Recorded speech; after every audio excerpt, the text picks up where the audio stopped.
would you call the roll, please? Certainly. Nikki Austin is present. Rich Debris. Present. Eric Ekdahl. Present. Carrie Ellefson. Present. Teresa Keen. Present. Cheryl is not. Dylan Here. McGuire. Phil Vosberg. Present. And Tim. Is Tim not here? No. Okay. All right, we have a forum, we are in session. I would entertain a motion to approve our agenda for this evening. So moved. Second. A motion by Teresa and a second by Nikki. By voice vote, all those in favor signify by saying aye. Aye. All those opposed, nay. Motion carries. Next, we have our consent agenda. Does any board member wish to remove an individual item from the consent agenda for consideration? Hearing none, we'll read them into the record. We're approving the minutes for the Board of Education July 11, 2022 meeting. Approval of support staff hiring Tricia Pernot, Northside Educational Assistant Brooke Schmidt, Parkside Educational Assistant Angela McKay, Middle School Educational Assistant. Approval and acceptance of community donations. Jacob Swag Foundation, $1,000 to the MHS Link Crew. Jacob Swag Foundation, $500 to the MHS Junior Optimists Prom for Pennies dressing rooms. Jacob Swag Foundation, $5,000 to support the Sources of Strength District training. And one more, Jacob Swag Foundation, $1,000 to the middle school web program. And can't thank Jacob Swag Foundation and Terry and your board on the tremendous support that you give to the district. Always doing something to support mental health of our students. It's really important. We really appreciate it. With that, I would entertain a motion. So moved. I'll second. I think I heard Eric for the motion and Teresa for the second. By voice vote, all those in favor signify by saying aye. Aye. All those opposed, nay. Motion carries. Next item is public comment. I don't have anybody signed up for public comment. No old business, new business. We're on to our first item. So this is informational. It's a review of the exempt compensation study update. This is a second visit to us from Jenna. She's got some more information based on the feedback from the board from the first visit that she came here. So you're here to deliver the final presentation. And if we have any questions about it, direct those to you during the presentation. And then we have a closed session at the end of the meeting that the board will discuss compensation. So hold compensation specific questions to the end. Go ahead. Thank you so much.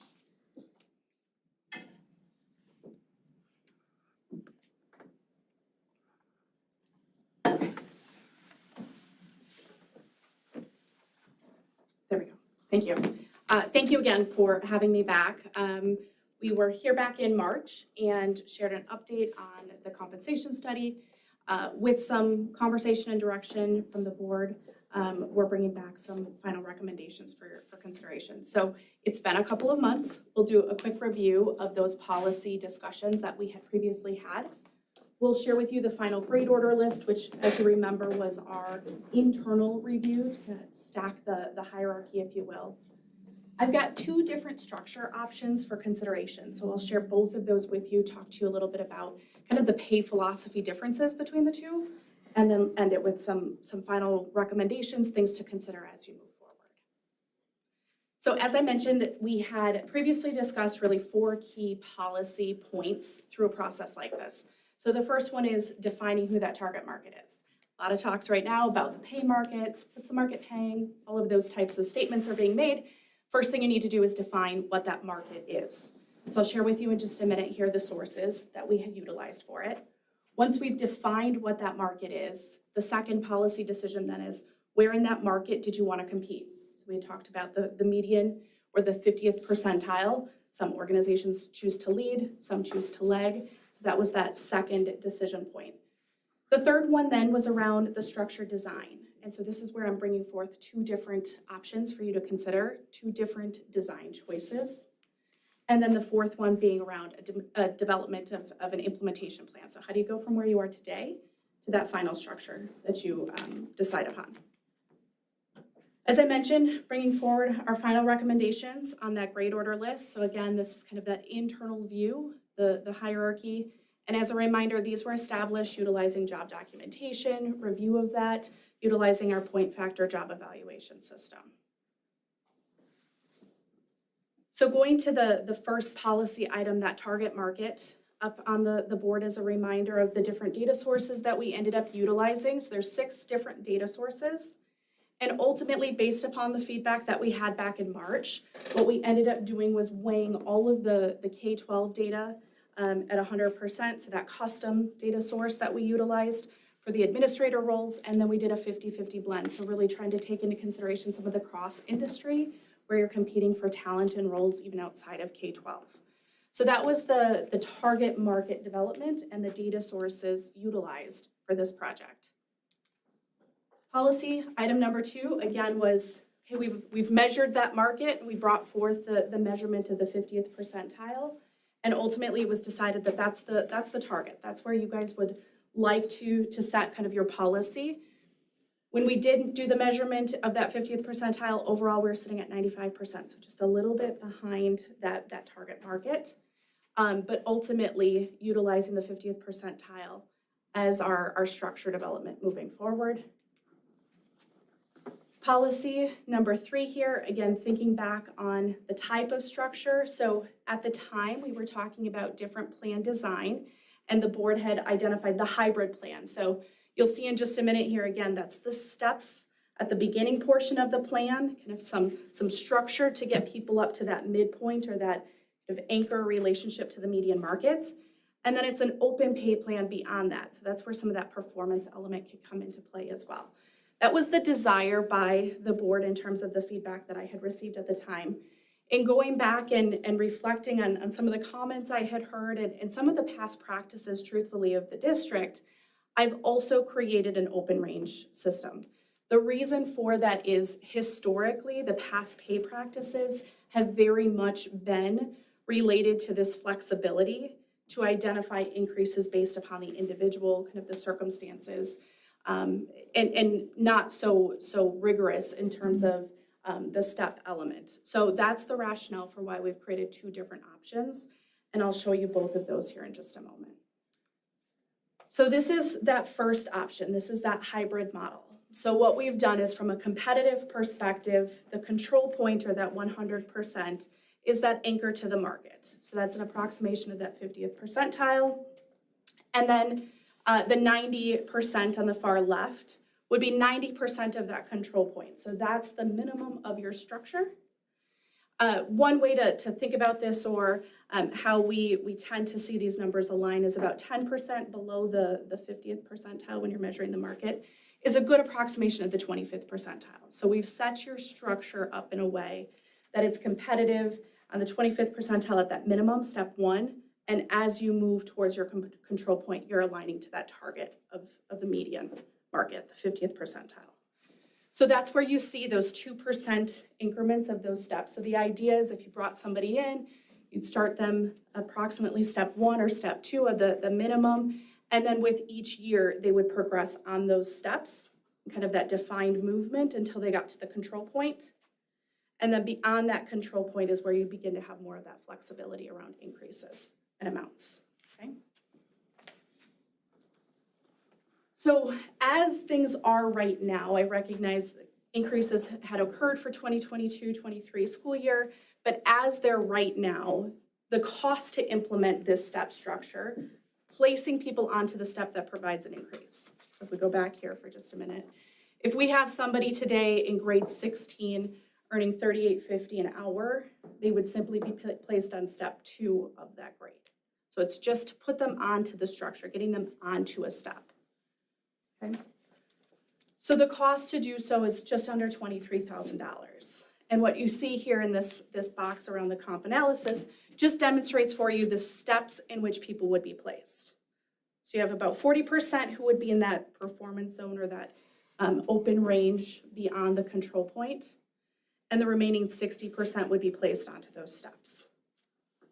Okay. Again, going back to kind of the historical practice, more of that individualized approach to compensation, I did want to create this open range structure. Again, just thinking about the intentionality of those steps and the rigidness that sometimes comes with those steps. The one advantage is it's a commitment to getting people to that control point in an appropriate amount of time. Okay, so that is a benefit of the hybrid plan that doesn't exist within the open range system.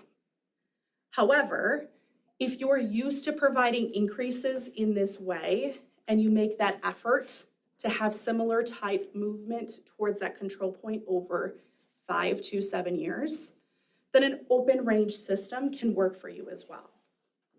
So in this model, the minimums and the maximums are identical to the hybrid plan. They're still sitting at 90% for the minimum and up to 120% on the maximums. So again, the key difference between the two is just that flexibility on a year-to-year basis and how you provide increases. The biggest concern around open range models for many public sector organizations is, are we going to move people through the structures in an appropriate amount of time?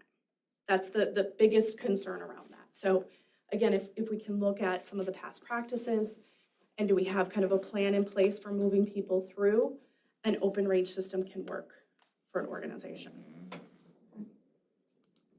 So in thinking about the implementation cost or strategy here for option 2, it is cheaper because you're not trying to place individuals onto a particular step. So in this case, the cost of implementation for that open range drops to $14,000. We're simply trying to get people into the pay range. So bringing people up into the minimum. Again, with the individuals who fall within that 90 to 120% within those pay ranges that are established, their overall comp ratio is 101%. So what we mean by that is, how does their individual pay compare to that control point or that anchor to the market? And you're sitting in a competitive stance with that coming in at 101%. Okay. You said the control point, just Yeah. a 50% median. Yes, the control point is that anchor to the market. So it's not an exact, but it is a relationship to that market, right? Yes. So final recommendations here. Realize you're not making a decision now. You are having discussions later today. Really identifying which of those two structures is most appropriate for you moving forward. Recommend the grade order list as it was presented, and then choosing either of those two structure options to move forward with. Depending on the timing of the structure, you may need to do something to it. And so what I mean by that is, right now the structure is identified and priced for this school year. If you choose to hold it and implement it with the 2023 school year, or fiscal year, I should say, July 1 of next year, you'd want to age that structure forward. Okay, so the exact amount you'd be aging it forward, my recommendation is hold on that. If you do decide an implementation for next July, let's reconnect. We can have conversations early part of next year to get a better sense economically what's happening in the marketplace, to give that better assessment of how quickly do we need to age that structure forward. Okay, so just something to note with that. The reason you're doing that aging of your structure is to keep pace with your target market. Okay, so some things on here, I'm gonna jump to the bottom for just a minute, thinking about pay system maintenance. So on an annual basis, this conversation about what should we age our structure by should be occurring, right? So the idea is the structure itself is linked to the 50th percentile, and the markets continuously move. So adjusting your structure on that annual basis will ensure you continue to keep in that competitive space, okay? The other recommendation then is on a 2 to 3 year schedule, put a big asterisk on that, dependent upon the economics of things right now. Go ahead and remeasure the market, right? So that's the interim adjustments that you're making on an annual basis will ensure that when you do go to remeasure the market in that 2 to 3 year window, that you've made progress against it. It's much easier to make incremental changes to that on an annual basis than to wait 3 years, remeasure the market, and look that you need to do a significant 8% adjustment or something greater. So That's the kind of system maintenance piece to be aware of.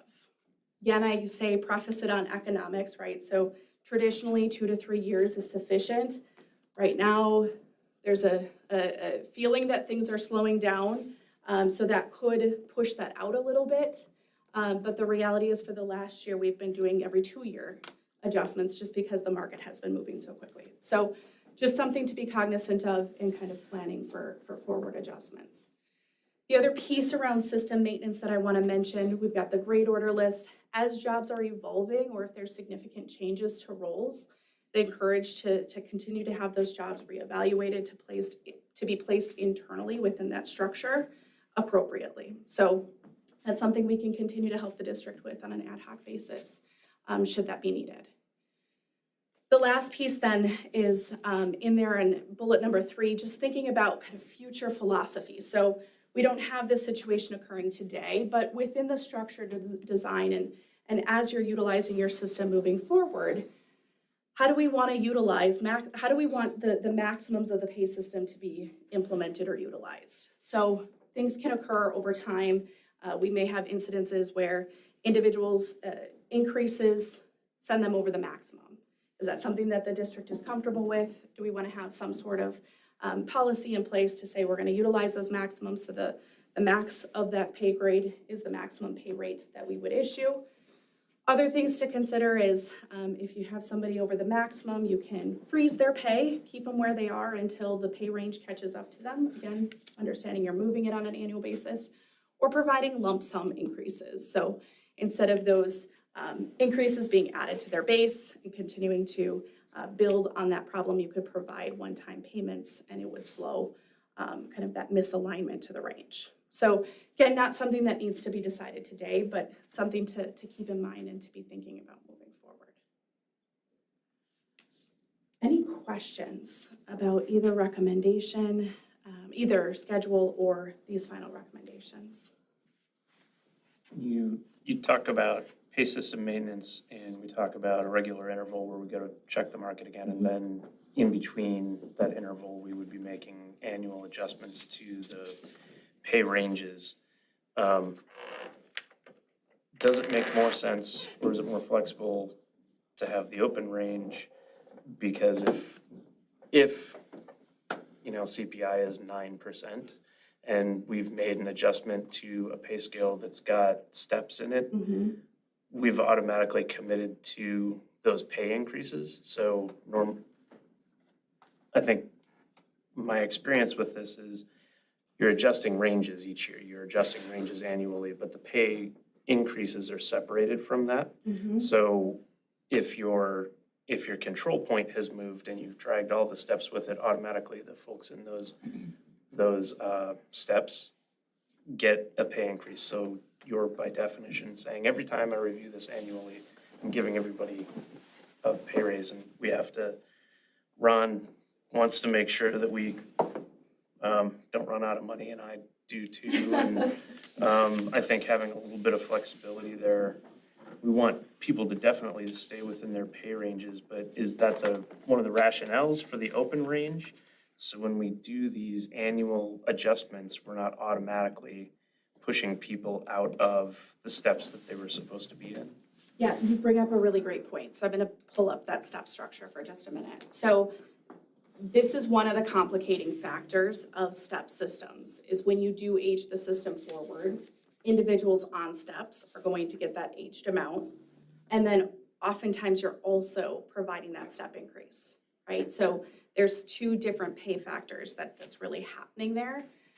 I think it's important to note that when you are aging your system forward and somebody is on a step and they're receiving that adjustment, they're simply keeping pace with the market. And then that step allocation is their traction internally. So to continue to move towards that midpoint. So although steps complicate it by providing kind of both elements, it is a recommended component, right? And so when we're thinking about, to your question, are there 2 different pieces happening? There absolutely are. And so when we look at measuring and getting a sense of what's happening from a salary planning perspective, we actually look for 2 different measurements. So we say, what are you adjusting structures by? And so that would be that indicator of how we're gonna age the system forward. And then what's your total annual payroll budget increase? Which gets to then that separation of, are we allocating steps? Are we providing additional money towards performance, whatever that might be? So yes, to your long answer to your question, sorry, is there is definitely more flexibility in that open range system for that annual maintenance as well. Okay. So the reality of school finance will restrain the annual increases that we can do. So while we should try to make some progress there, so that we're not trying to adjust as large of a range over 3 years, it sounds like we could still go with either plan, but we're pricing out that plan each year with each one of these raises Yes. to determine what's affordable, right? And so typically what will happen for most school districts that have a step system in place, if we think about, the CPI or what that adjustment amount was, they'll look at, okay, so how much is it gonna cost us to adjust the steps to provide those step increases? And then what can we afford kind of as that leftover to age the system forward? So in and of itself, the structure starts to lag the market because we're not applying that full amount to the steps.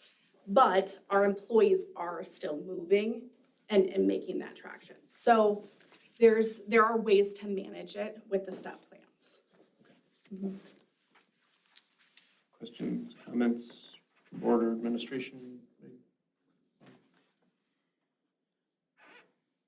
Yeah, I think those are good questions, Rich, because I think that does become the balancing act when we don't have, sufficient revenues to pay for the thing, for the increases. And so, part of the board's goal with the compensation study was to get people to those midpoints and onto the market. And, I think what Jenna was alluding to is if you don't have the steps in place, maybe we sometimes aren't getting the people up to the market.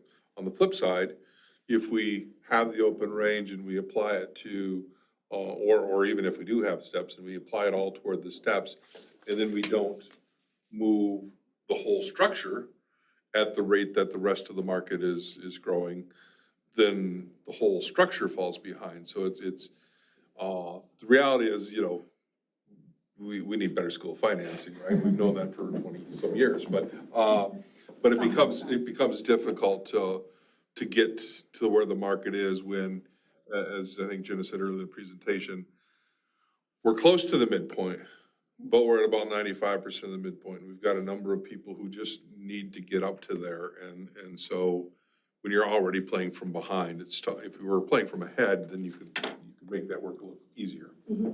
Yeah, so I this is the challenge, right? When we measure the market and you come back and say, okay, the median is where we want to target. That 50th percentile is where we want to be. And we come back and go, okay, there's a little bit of a gap from where you are right now. It's going to require a different way or additional dollars to get people up that you haven't spent historically, right? Because if we had spent them previously, we wouldn't be 95% of that median market. So it's going to always cost a little bit more if that is indeed our target. There's a couple of different ways that you can kind of look at making moves towards closing that gap with the two different implementation strategies as well. And I will say that, to the board's credit, it was good to see that we really only had 3 positions that, were lagging the minimum of the market and that we really need to do that catch up on. And the rest of the positions are somewhere in the spectrum and most are pretty close to the midpoint of that, so. Okay. Thank you. Thank you, Jen. All right, next item. This is second review of the 22-23 elementary parent-student handbooks. Initial review was at the last meeting. Anybody have any comments, questions about those handbooks for the elementary schools only? Hearing none, I'd entertain a motion if somebody would like to make it. So moved. Second. Okay. I've got a motion by Terry and a second by Eric to approve the 22-23 elementary parent-student handbooks as presented. Any additional discussion or questions? Hearing none by voice vote, all those in favor signify by saying aye. Aye. All those opposed, nay. Motion carries. Next item is discussion on the middle school and high school proposed grading change that would have an impact on the parent-student handbooks. So I'm going to turn this over to administration to present. Okay, so I'm just to get us started, and then I'm gonna let Todd take over and we'll hear from our principals if there's questions. During the administrative retreat, as we were talking about data and moving the PLC models forward, it became apparent that there were some structures in place that may actually be slowing us down that we can address. And Jeremy and Brian both shared different aspects of the way the current system is that are definitely creating a hindrance for some kids to engage probably at the level we expect them to engage. So what we're gonna talk about are some things that we can do in the immediate that can address some of the deficiencies. It's not a silver bullet, it's not a be-all, end-all. It's a great place to start, and it's going to align with our mission to improve instruction and student engagement. So I'll turn this over to Todd. So like Fig said, I think as we get deeper into our PLC work, we want to make sure all of our systems, our policies, our guidelines align with that work. And, at the retreat, we discussed, grading and assessment. Although it had been discussed frequently in the past, I know Jeremy and I have had several conversations this year alone about some of those barriers, some of the things the students, teachers are dealing with at the classroom level that really don't align with what we need to be doing within our PLC work that supports student achievement. And really when we start to look at how do we use information that we collect from students, so formative assessments that really guide the process of us gathering feedback on student learning, but then giving students feedback on where they're at in that process. So when we start to look at some of the components that are part of their grading assessment guidelines, specifically the 80-20, summative versus formative. And then what type of requirements do we have in place for completion rates regarding formative? We feel like there's some changes that we need to make in those areas that would better support our PLC work and better support that culture of learning that we're trying to foster within this. So Jeremy, Brian, you guys want to discuss maybe just some specifics? Sure. You all have heard it before too, and some of you have students at the high school or have had students at high school. So this won't come as a surprise, but one of the major complaints from some of our teachers is that a good portion of the students, when they're given some type of work, will say, is this formative or is this summative? And what it means is, and see Nikki shaking her head, she's got a daughter, my daughter's grade, and my daughter asked me this too, because formative work is only worth 20%, and kids are like, I'm not gonna do that. And they'll only do the summatives, and that's a bigger portion than you would think. And it's really stuck out to me this year as we've gotten further into the PLC work and defining what our learning targets are and what our power standards are. And the teachers have really done a lot of work kind of narrowing their focus and their work to align to those things.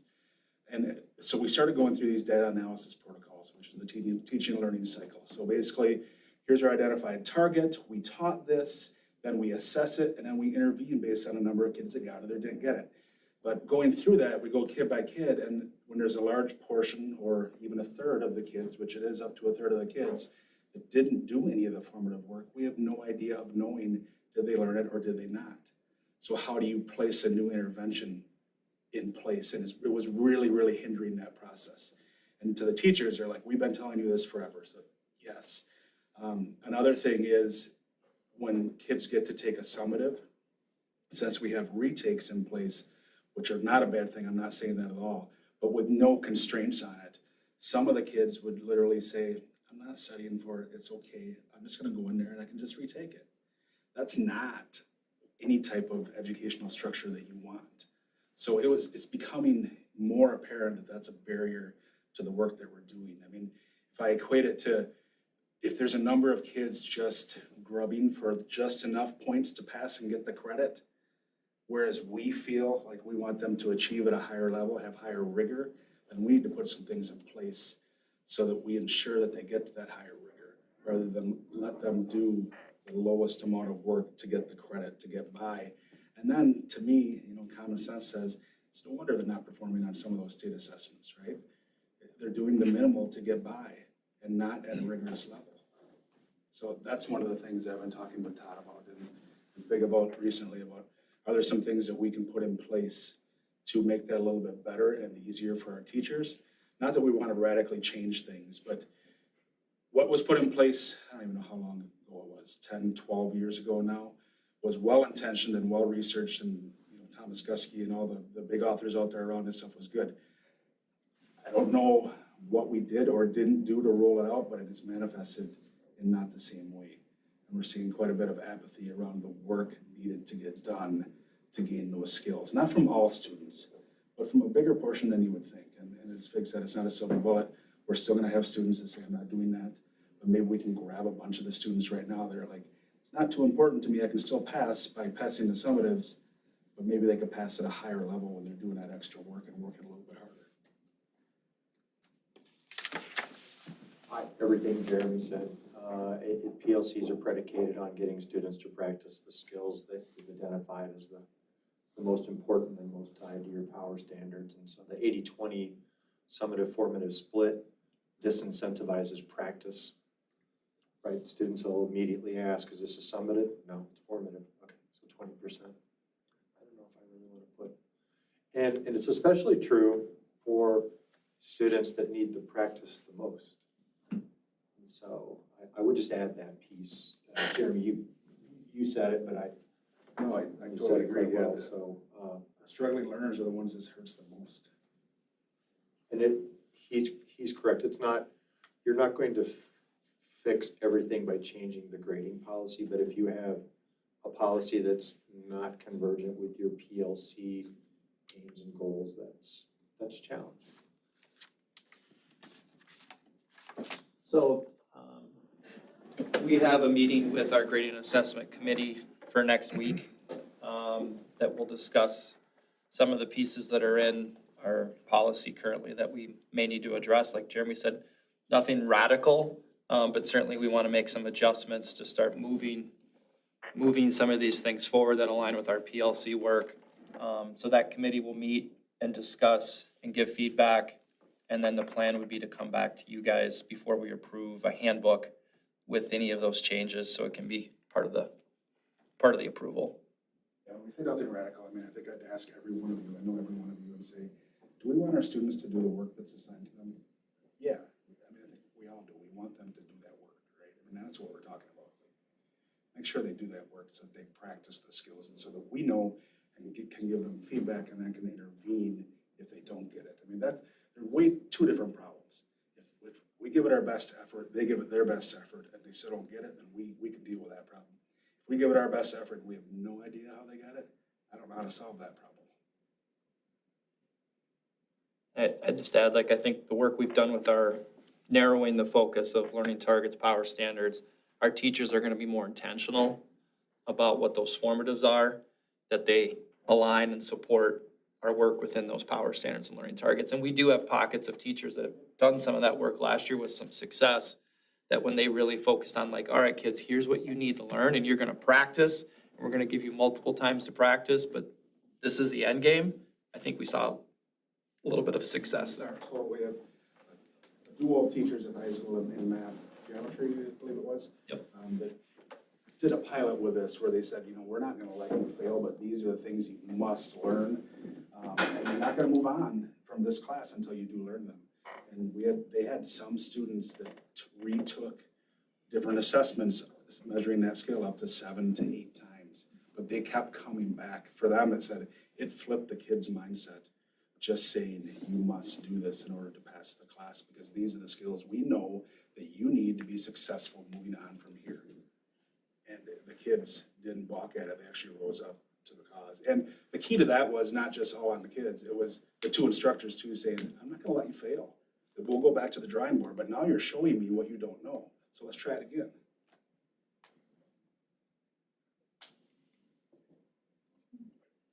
Okay, so, question time? What's that? Question time? Sure. Okay, all right. So you were saying that You're seeing 1/3 of the students not complete the formative work.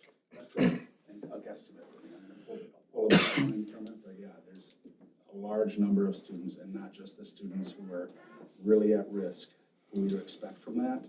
I'm talking even my daughter. Who's saying, it's not super important, it's only a formative. It's like saying that to me, which I made her do, but, you know, so there's a lot of kids thinking that way.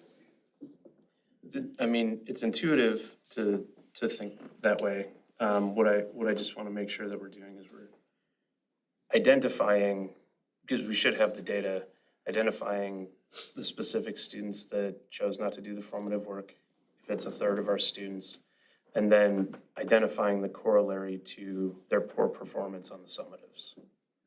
Have we done that? Well, I don't think we have that data to do that.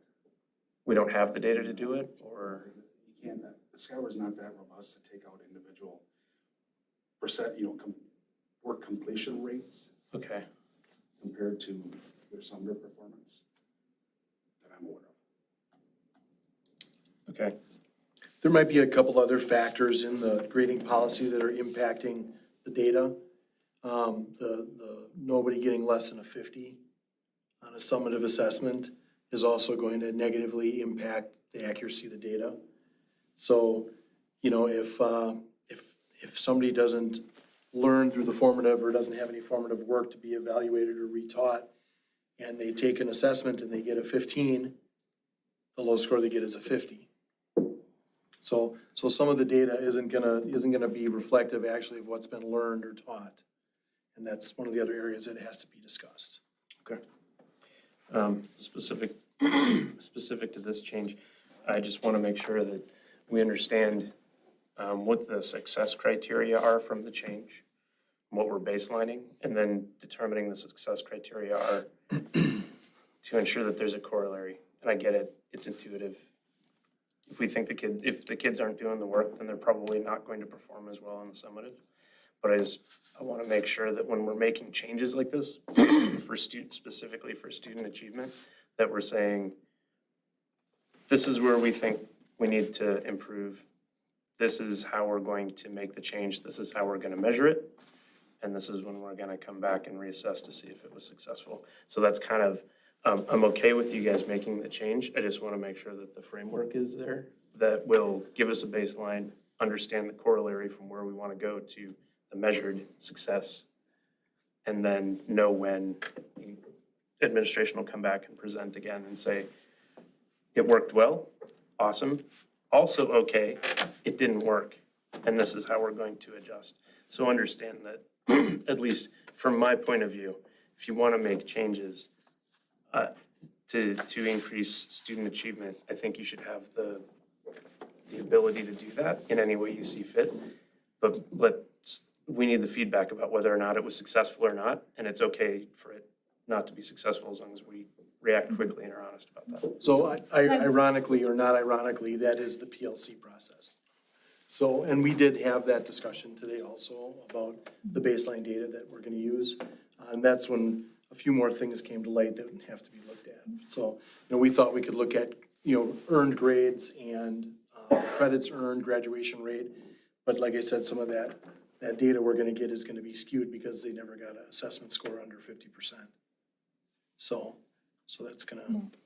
Yeah, I was just gonna say, I think you can look at, the grade point average and grades, and I think, we don't have the baseline right now, but I think ultimately our end goal is we want kids to be successful on our power standards and learning targets. So if we're going through this process and we're collecting formative information on students and we're able to do the PLC work, the end outcome, the end goal should be we have a high percentage of students that are successful in all of our courses on our learning targets and power standards, which then we hope impacts some of those other assessments that our students take. But yes, I think you're right. We need to have some type of measurement that we can see as this change made a positive difference with our work. I agree with Rich. You guys know best on what the best research and best practices. There's lots of information out there. So if you guys are saying this is what we know to be best educational practice, I think that's on you guys to implement.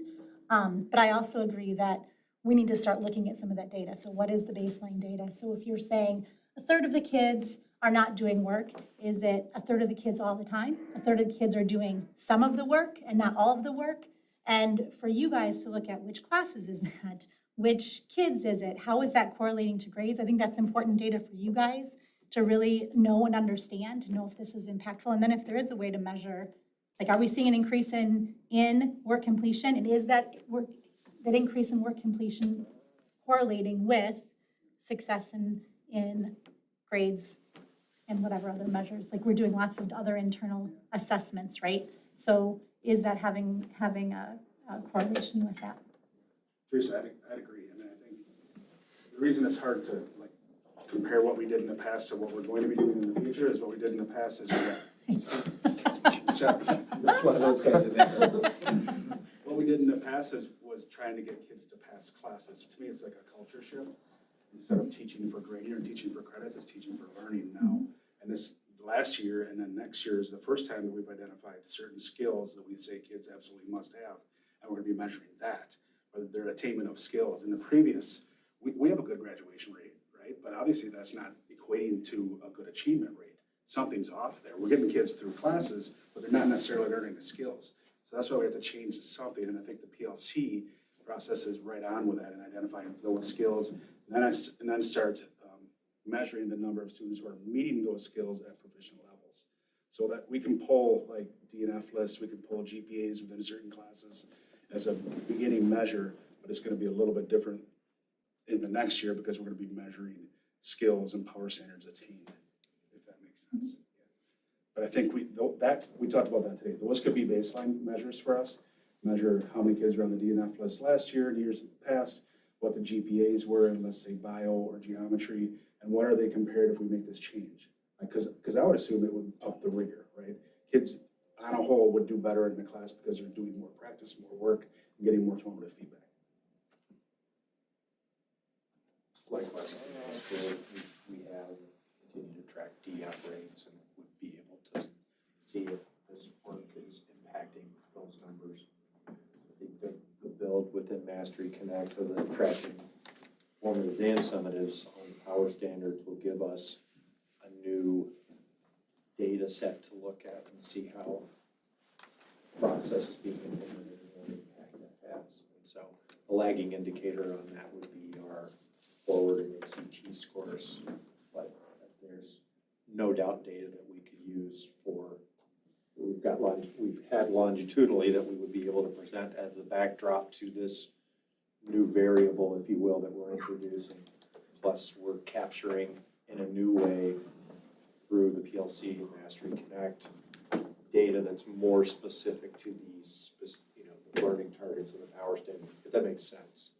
It does. I think it would be helpful to see, as you're measuring those throughout the year, at some point at a macro level, feedback to the board about how you're doing. Because I'm sure as you're implementing this, the measurements that you're going to set up, you'll have initial data and you'll roll throughout the year and you may have an indicator of how well it's working or not working. And that information may change the way that you're implementing.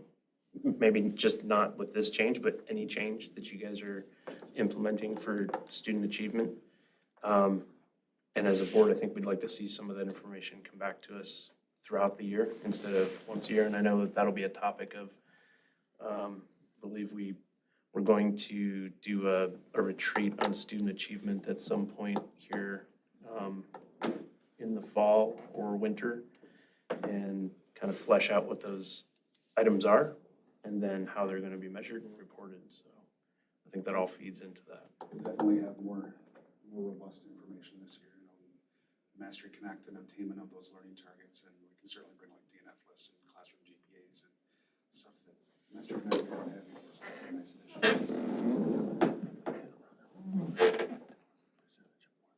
Instead of waiting for July. Additional questions, comments?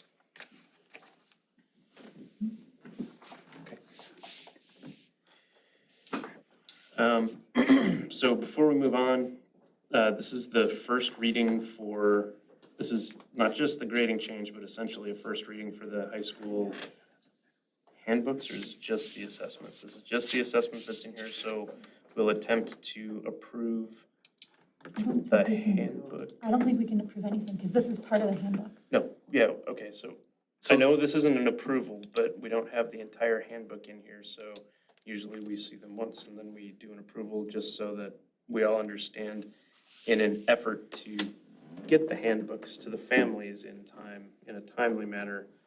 We may review and approve the middle school and high school handbooks at the next board meeting. That's the intention, correct? Correct. So the only change that we're currently looking at is in the grading area. Okay, So and that's why we wanted to have this discussion to take questions and comments. And then as soon as the committee meets and everybody gets around it and they decide on what the language is gonna be, we'll provide that for the board for review and then bring it to the next meeting. okay. So the previous meeting, the handbooks were presented for both the buildings.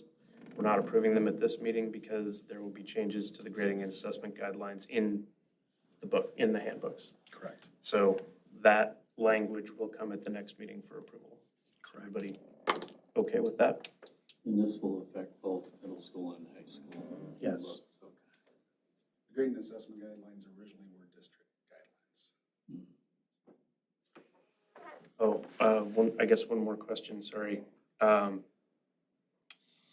Depending on what the language is and the impact to what's been the standard practice for the last decade or so, what's our communication plan to parents and students look like?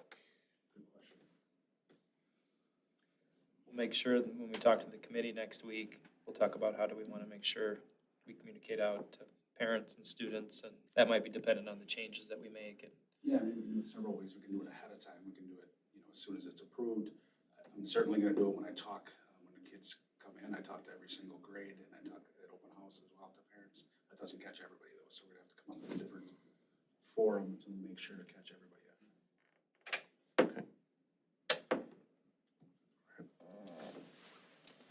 Who's on the committee? I mean, not particular names, but like, A mix of teachers, administrators, DAC administrators, I don't remember exactly who was on it.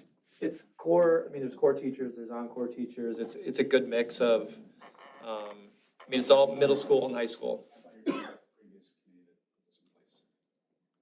the grading, no, the grading. The new one? Yeah, right, yeah. So it's a mix of teachers from different levels, different subject areas. Like I said, core and encore is represented. And it's a group that's been, I think, on this committee for many, many years. And, I've had quite a few conversations in the past about standards-based grading and making some of those shifts. And then things have been paused a little bit over the last couple of years. But the group's been together a while and represents, I think, a lot of different areas across the two levels. Okay, any additional questions or discussion? All right, thanks, guys. Moving on to item D, it's approval of the 22 through 23 school year high school activities handbook. This is a second reading for approval. Questions, discussion? Would anybody like to make a motion? And would just be reminded, was there any significant changes? So this, I believe there were no changes. Yep. When we talked last month too, they're redlined if there were, and I don't think there's any significant changes in the handbook. Or the activities. Entertain a motion if somebody would like to make it. I'll make a motion. I'll second it. Motion by Eric, second by Teresa, to approve the 22-23 MHS activities handbook as presented. By voice vote, all those in favor signify by saying aye. All those opposed, nay. Motion carries. Next item is setting the 2022 annual meeting date. At our last annual meeting, we did not set a date by statute. It has to be, I think, from the 15th of May to the 31st of October, somewhere in that range, I think. So we were hanging on to setting that date for a variety of reasons, but now we also have a new district administrator, so I'd like to get your feedback on when you would like to see that happen and if you'd like to change the format of the meeting at all. So obviously Ron, he does a lot of the stuff in the annual meeting. And we won't get our state information until after October 15th. So generally, I've tried it both ways where we've done the meeting early. I've done it in my previous district in June. And we do it based upon expected budget, because even if we do a meeting prior to October 15th, it's an estimate because we don't have our state numbers released yet. Then we'd have to do a levy certification after that in order, once we have our actual numbers and plug them in. So I would actually defer this to Ron when he would be the most comfortable to do it. Like I said, we'll get those numbers. I don't even know if the 15th is a Friday this year. It's, 15th is a Saturday this Saturday. year, and so I'll just kind of give a little perspective. So last year, we tried to move it up a week so that it correlated with our normal October board meeting to basically save the board having a meeting that month. Had a few issues with that. Obviously, once we assumed we were going to have maybe a few attendees, we couldn't do, our normal start of the month presentations of our students, right? Because, we would have to figure out where we're having the meeting, if we would have all the people who usually come for those recognitions plus an annual meeting crowd. I think the other thing that comes into play, especially this year with a November referendum, is we always have to act upon, the levy that was presented in the paper, and so we're working off of, somewhat old numbers, even if the October 15th comes out. However, what we always were able to do prior to last year was on the night of the annual meeting, we could say, even though that is the case, this is what we're projecting the numbers to be next week when the board finalizes this levy. And with this year being a referendum year and with the state projecting a pretty significant aid increase for us, which would potentially significantly lower our levy, I think it would be nice to have the October 17th date so that we could get that information and tell people that as soon as possible. If we do it on the 10th, that information isn't going to be discussed or acted upon until the 24th. It's still going to come back and be acted upon on the 24th, but at least on the 17th, if we have the annual meeting that night, we could tell the people, these are what the numbers came out to be. This is what we're looking at doing next week, which gives us an extra week lead time as we're getting information out for the November referendum. So I would be in favor of the 17th personally.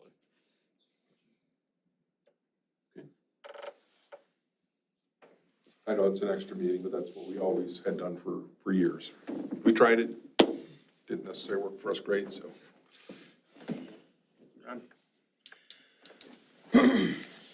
I do not have any reservations about the 17th of October as the annual meeting date. Does anybody else?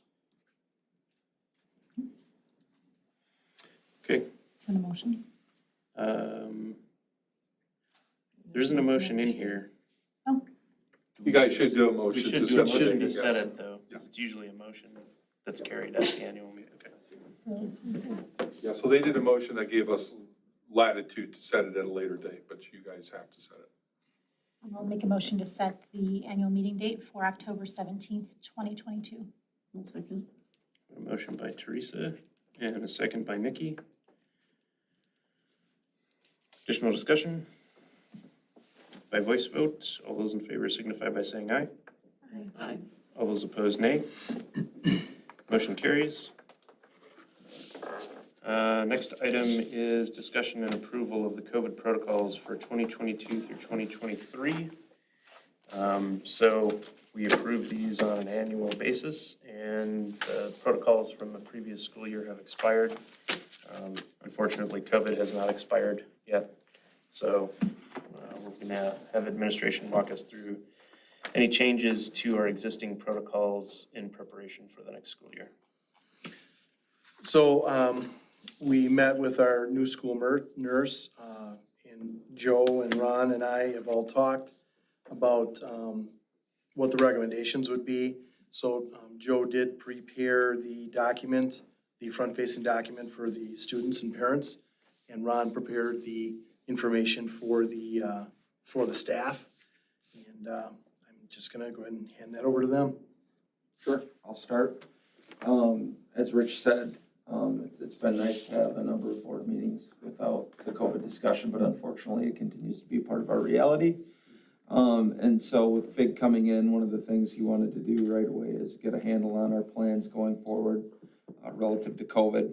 And what I tried to do is create a document that captures our practice at the end of the year last year. I updated it with a few decisions that were made as we progressed through the end of the school year. As you'll remember, there were a couple of adjustments that we made relative to early childhood and 4K and some our masking decisions related to busing. So I tried to capture those within here. And there's some language changes that we adjusted and some numbers that were adjusted to give us a starting point relative to a conversation for how we're going to respond to COVID, giving everything that we currently know about the pandemic and where we're at. What I'm gonna do is not read the whole document to you because I'm assuming that's not what everyone's interested in, but instead try to hit some of the highlights, but I'd encourage anyone to please stop me and ask any questions if there's anything I missed or if it's unclear as I go through it. So please let me know. So just getting started with the plan. The structure remains very, very much the same as what we had last year. We kind of had the regular default plan. This is how we're going to practice related to COVID in our schools going forward. And then we would have the heightened COVID response plan that would be in place should there be a need to adjust our practice based on the numbers, and we'll get to that in a minute. In terms of masking, for the regular plan, the default plan, masking would be optional but strongly recommended for all students in grades 4K through 12. Again, that was an adjustment that was made towards the end of the school year relative to our youngest learners. In terms of bus requirements, the federal requirement for masking on a bus is no longer in place. And so our practice has been that our masking practices on our buses would mirror what we're doing in the schools. Therefore that makes it pretty clear and easy for us to follow and really allows us to effectively communicate with lamers and the staff to make sure that that we're following the procedures correctly. The district will identify individuals that test positive for COVID, but we're gonna do that through a notice of exposure. We're not going to use contact tracing as we did through most of last year, and you all remember that discussion. We talked about it quite a bit. There were a couple reasons for that. Number one is that once the county stopped conducting contact tracing, the feeling with many citizens in the community was that it was no longer necessary, and it resulted in a lot of less than pleasant conversations between our nursing staff and our community, not to mention the incredible amount of time and resources it took to conduct that.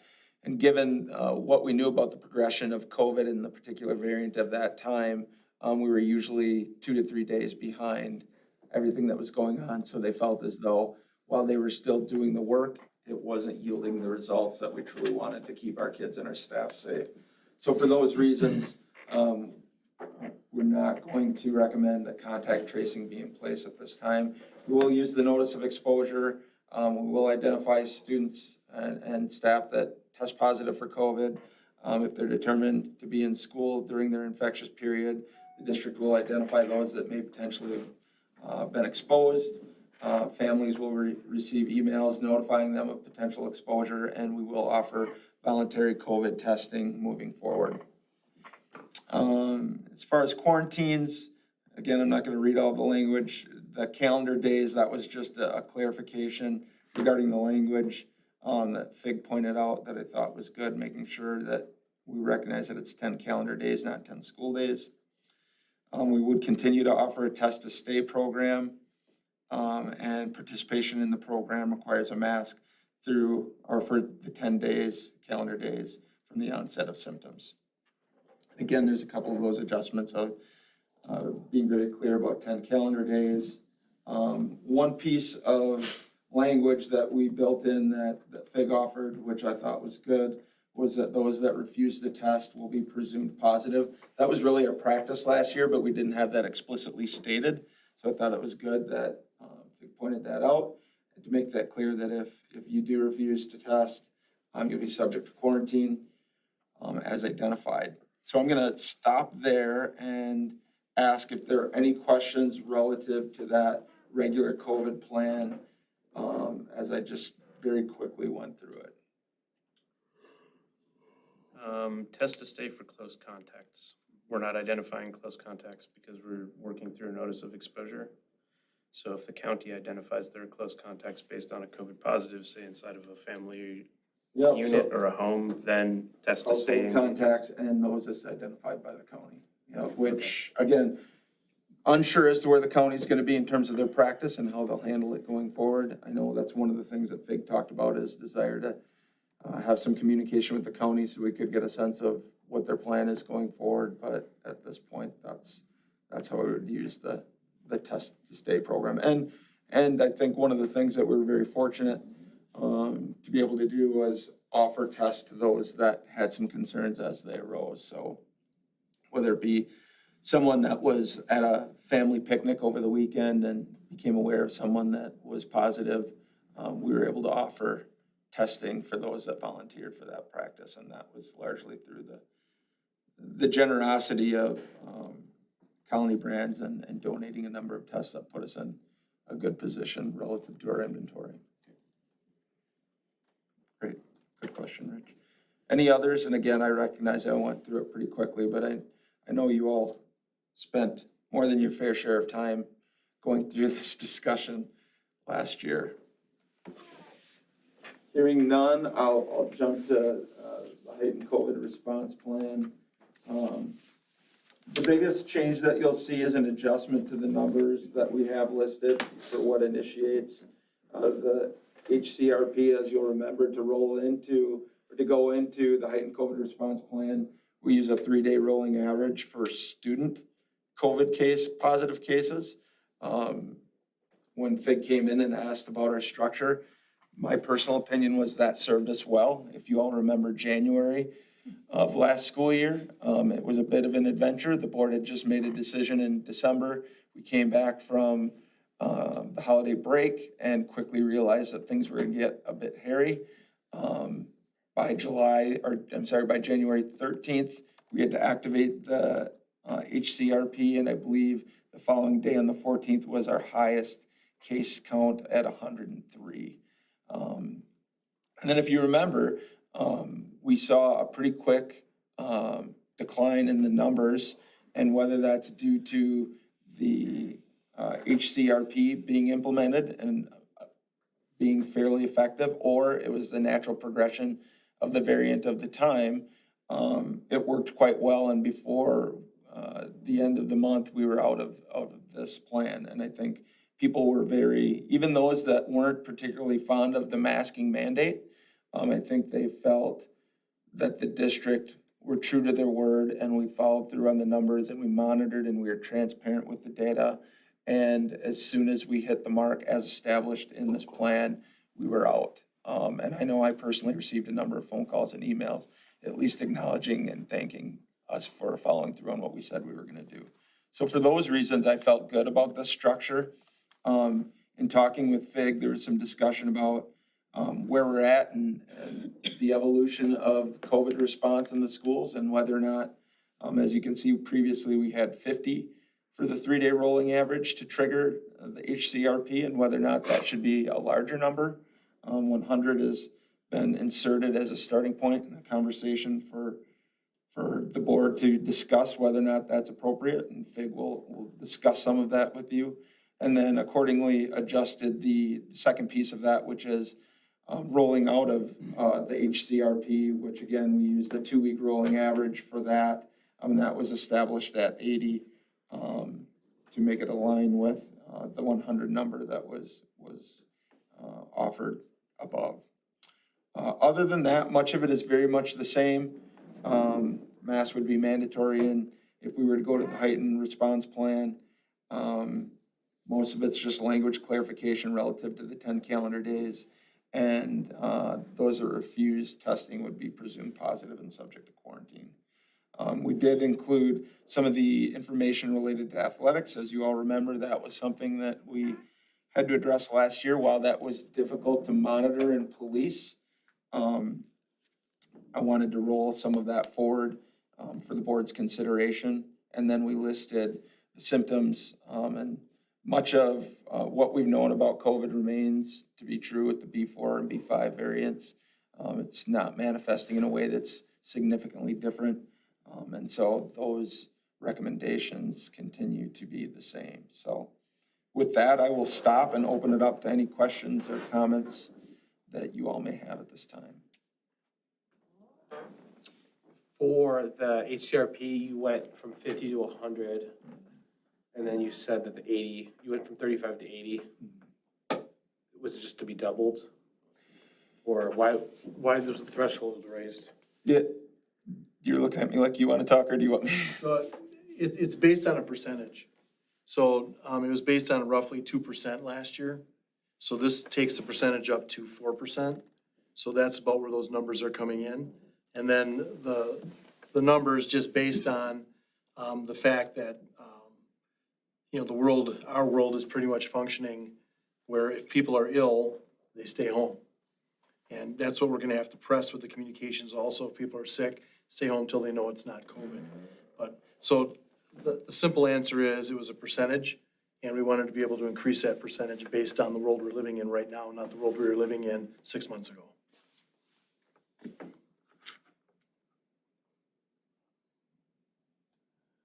Did that answer your question?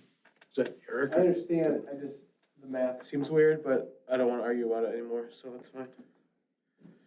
No, Eric, to your point, when Fig, brought this in and we had the conversation, he asked me what I thought, and I said, I like our plan. I think it's good. It worked, right? And I think the point is that as we're moving forward, we know that this is going to be a part of our reality.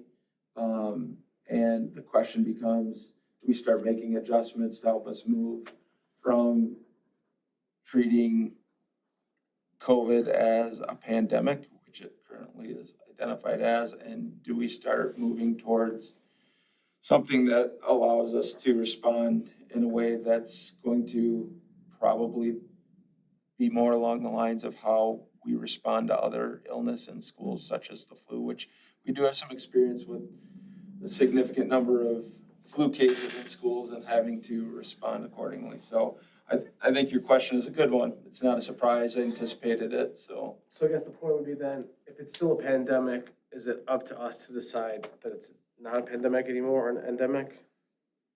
Or? Yeah, I think that's a question for the board to discuss, right? I think ultimately what we wanted to do is provide a starting point for a conversation, knowing that there'd be varying opinions related to that question on the board. But it's one that I think the board needs to feel comfortable with the decision as we prepare to communicate going forward into the next school year. I'm comfortable with your decision. Couldn't hear you, Cheryl. What was it? I'm comfortable with trying this new number. I'm comfortable with the decision. What'd you say? She said she's comfortable trying the new number. Any other comments or discussion? I'm good with increasing the numbers. I think we're in a different place perhaps than we were a year ago. And I would support it. I would support the policy as it is with the changes incorporated. I would agree. I'm okay with this as it's presented. I know that COVID is very different, but I still go back and reflect to nearly 2.5, 3 years ago when we were at almost 30% threshold and we weren't closing the school. We said we'd hit 30% and then we'd shut it down. So I think that at some point we have to slowly climb out of this, and I think increasing this to 4%, I don't think we're throwing all caution to the wind. I think we're moving the needle slowly and responsibly, and I'm okay with this. So I think you meant 30 cases instead of percent. No, I mean before In the beginning. COVID hit. before COVID hit. Oh, for a That flu February, percentage. yes, for a Yes. flu percentage, Gotcha. we were saying, oh my gosh, we haven't hit 30% yet, we're not closing the district. And so Right. I think we're a far cry from 30% out. But I think it's time to start moving it so that we can try to get back to business as usual, responsibly and carefully. So the one thing, and Joe and I talked about this also, is we have an overall number here in the implementation, but I think it would be wise to use that percentage, find those numbers per building. So, because every building may not have a high case number. So it wouldn't make sense if there's an outbreak in one elementary school to mask all the elementary schools. You know, so the number is still pretty low. Same thing at the high school and the middle school. So are we gonna make every building mask because we have potentially an outbreak at a different school? So that would be something that we had talked about, and that would be a board thing, but that would be something we'd put, is we'd set the threshold up per building, so it's not everybody that might have to mask. I know in my previous district, we did it by building, and one building was definitely masked more often than the other, and the other only had to mask at one time because of it. And if we would've had it the other way, they'd have been masked a lot more than they probably needed to be. So. I think that the policy was written in such a way that it gives you the latitude to adjust it by building. And it empowers you to make those decisions. One of the items that we added was the ability for the Board of Education Executive Committee to make changes. We likely could strike that. That was placed as a safeguard for when Rick was on leave. Oh, right. Yeah, So that's a good call. I think that we can pull that back out again. This policy would then provide you with the delegated authority to make changes to the protocols as you deem fit. And the reality of that could be, staffing a building could push you towards making decisions just to keep a building open. You need to have the ability to make those decisions, right? What's odd about this is that you have the delegated authority to do that today outside of a COVID world. Like if you need to close a building, you can. But because we're encompassing our response to COVID-19 in this protocols document, that's why that's called out, so. Could we also then, Rich, strike the special board meeting and just, he has the power until we have the next board Until the meeting? next regular board meeting, yep. So the special board meeting was put in there because if the executive committee made a decision, say like the day after a board meeting, we wanted to ratify it by a special board meeting. So, So we probably could strike that as well. Makes sense. I agree with that. That makes sense. Cindy, do you got that? Joe is getting it, I see. I'm in the document striking those areas, and we will make those adjustments. So thanks for asking that question. I was going to ask the same thing, Nikki. Appreciate it. beyond the thresholds, I'm okay with us aligning to notice of exposure instead of contact tracing and calling it out inside the document. That then aligns us with the county's protocols. I am okay with trying to higher case numbers. And I trust that FIG will adjust those if you need to. If we get into some kind of an outbreak and we're unable to run a building or it is causing significant health impacts to students or staff, that you'll adjust that if you need to, so. Yeah, there'll be plenty of conversation around it for sure. You bet. Yep. You know, you made a good point, Rich. I hadn't really reflected and gone that far back, but I think initially in FIG, you may or may not be aware of this, but originally I think the plan was that the board empowered the superintendent at the time to make a lot of these decisions based on a lot of different data points and information that was coming his way. And so I think these changes are reflecting moving it back towards that direction, given that we have a superintendent in place. So You know, and I'm, honestly, I'm fine with that because that's how we did it previously also. It makes us more nimble and we can respond quicker. Yeah.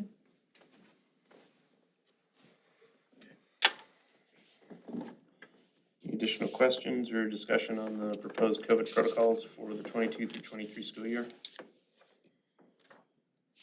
I just want to say that I think it's a great call out to have it per school instead of across the district. Because I think that limits down to school and even classroom.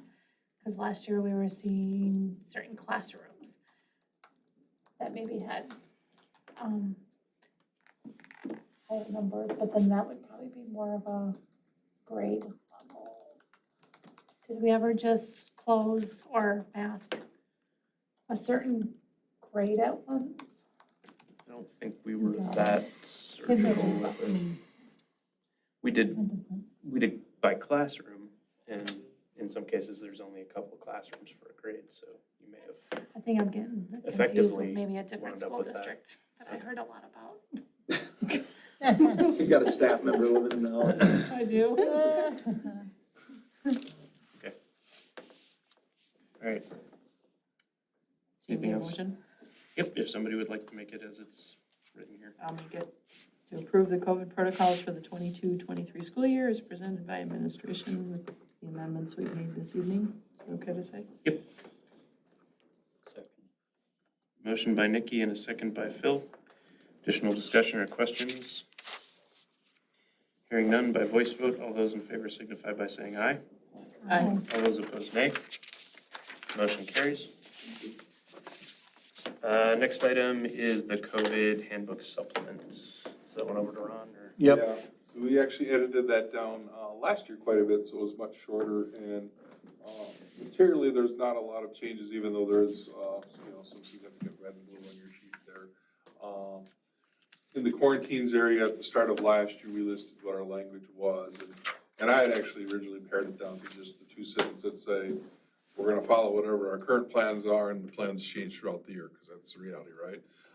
Fig did suggest that we just summarize a little bit what our start of the year situation is, so I did capture that, where we quarantine for 10 days, however, there is a test to stay where you can come back sooner if you participate in that, and that if you are the household person, you have to quarantine much like as if you were a positive person. So that's really no change in the sense of what we're doing, only that our quarantine criteria changed from the start of last year to the start of this year, and as we know, will change potentially throughout the year. Section B, that probably was a miss last year. We really eliminated last year differentiating work-based COVID-19 cases from non-work-based, because as the world opened up, you really can't tell, right? And so just eliminating the reference to the non-work related. And then as the year went on and people got used to this 70-30 rule, we didn't have everybody doing a check with Ron, right? They just knew enough to put it in, and that's what we did. We discussed this, and we felt that we're still in a COVID world. We still would like to have the regular teachers participate as much as they're able to, if they're out on a quarantine or if they're ill but able to work. And so we're going to continue doing that. And probably the one area where we had some issues the last year or two was probably more in the home or care side of the world, right? Where, maybe the staff member or their child was positive, and about the time that ended for either one or the other, then either their child or themselves would become positive, and suddenly 10 days became 20 days. And then about the time that ended, their daycare shut down because it had gotten into their daycare. And so we discussed whether we wanted to do that or continue that. But the reality is people don't have a lot of control over COVID.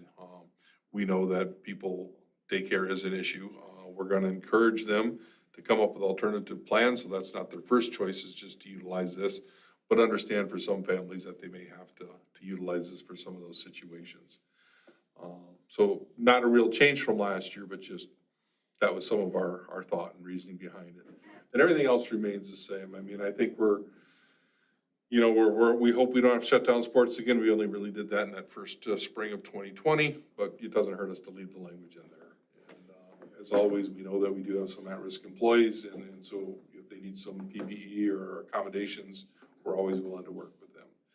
And the other thing we implemented with COVID was, it used to be at 5 days, if you were over 5 unpaid days, we started prorating your benefits differently, right? And so, we've upped that to 10, and it doesn't come into play much with that 70-30 provision in there. So, there's some protection there for people, they don't hit that number, but, we do understand that there may be a higher number for some unpaid leaves just because of the COVID, so. No real changes other than, really just, summarizing what our new quarantine rules are and saying they're gonna change potentially throughout the year.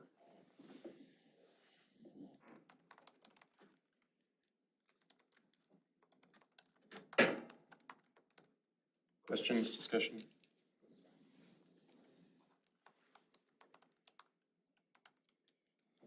Looking for a motion if somebody would. Yes, like to make it. I'll make a motion. I'll second. Motion by Eric, second by Teresa. Additional discussion or questions? Hearing none, by voice vote, all those in favor signify by saying aye. Aye. All those opposed, nay. Motion carries. Next item is an informational item regarding an additional high school girls tennis assistant. So this was, this was added due to an increase in participation. And I believe this is something that Monroe would normally do. It's in the best interest of the student athletes that are out. So that's why we have the recommendation before you.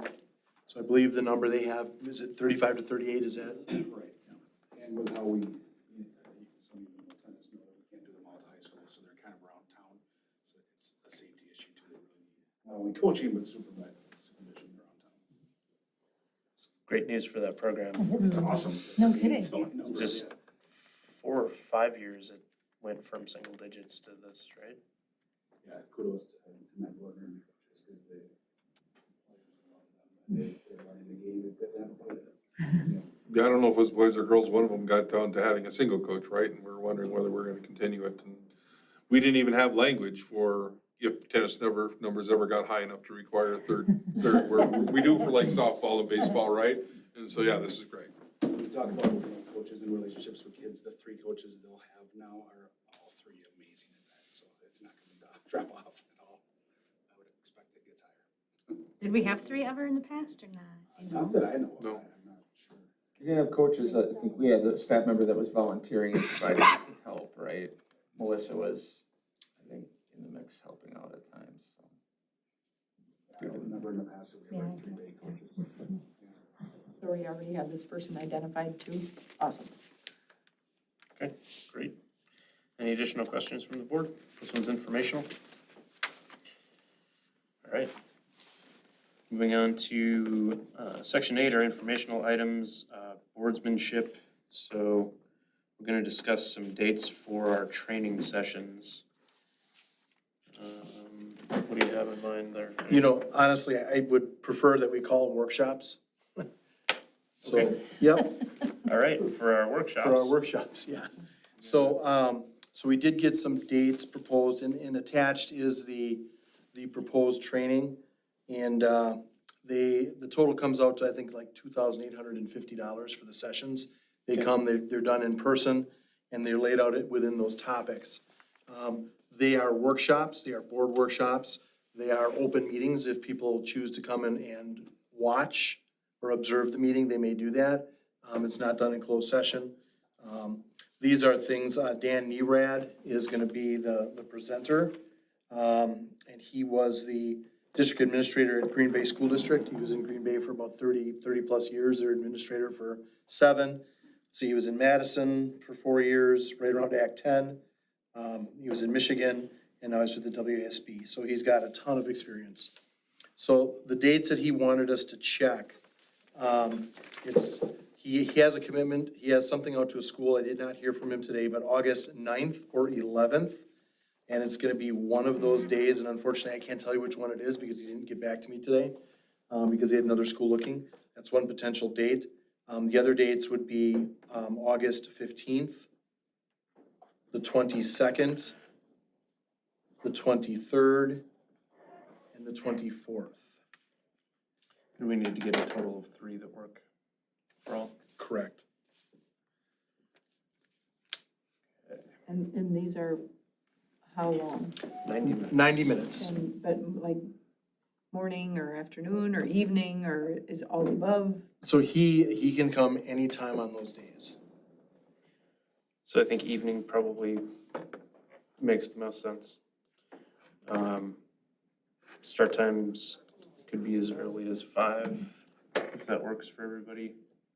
You would do all 3 sections then, in other words. One per night, 3 days. Yeah, so 3 3 days. days. So the 22nd is our regular scheduled board meeting for August also. So do we think that we could do this, say at a 5 PM on a regular board meeting evening, or do we want to go for days that are separate from board meetings? I would prefer to piggyback. And that would be one of them at least, yeah. Okay. Over 2. Okay, so the 22nd looks like one. I'm not available that day, You're not available at all on that day? 22nd. Okay.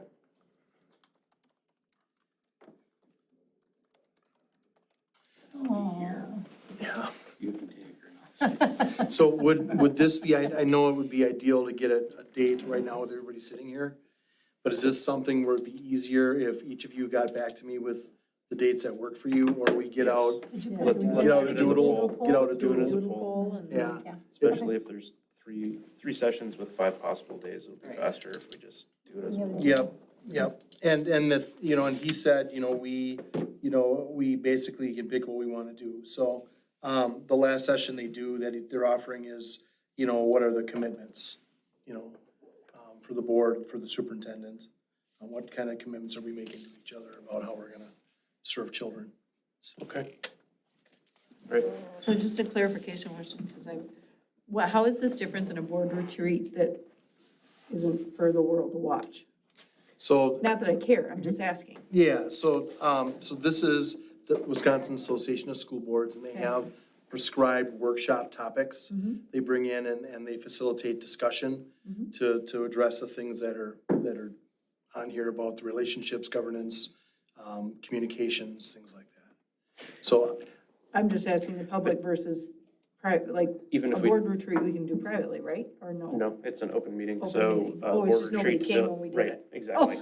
So it has to be posted, That's it's an fine. open meeting, and if for some reason missed we that have part. business to conduct in a closed session, then Got it. it's, the retreat is structured like a meeting too, so we, Got it. do the whole Okay. thing. Just nobody came. Just nobody came, Okay, perfect. I thought there was a difference. no, that's a valid question. That's good. absolutely. Okay, we'll watch for that. Okay. That's all I had on boardsmanship. Anything from administration?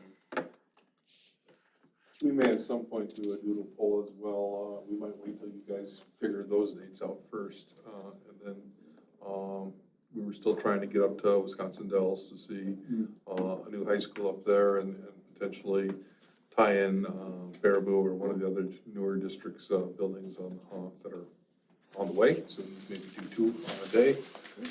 And so I just know a couple of the days that I had originally talked about were a couple of days that those are. And so I'm guessing you're not gonna wanna travel all day and then have a meeting that night. They do it on the bus. But we will send out a doodle poll probably after we know those days, and then you can select that alternatively afterwards. Thank you, Ron. I do not have any board correspondence at this time. Committee reports, anything from you, Eric? Nope. Dylan? Nope. Jerry? No. Nikki? Nope. Teresa? No, Phil? No. Cheryl? Agenda items for future discussion from any board members? Liaison reports, Amir Mass. 5 minutes for the press. And now item 10 will be a closed session, so we'd be looking to go into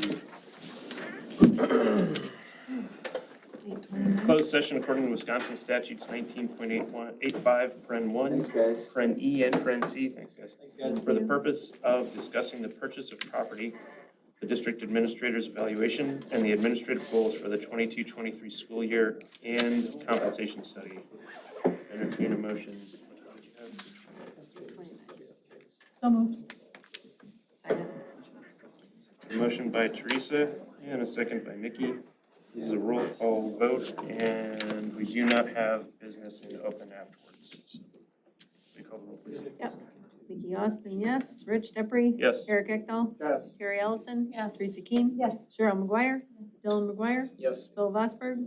Tim Wolf is absent. Great. We're in We'll go into closed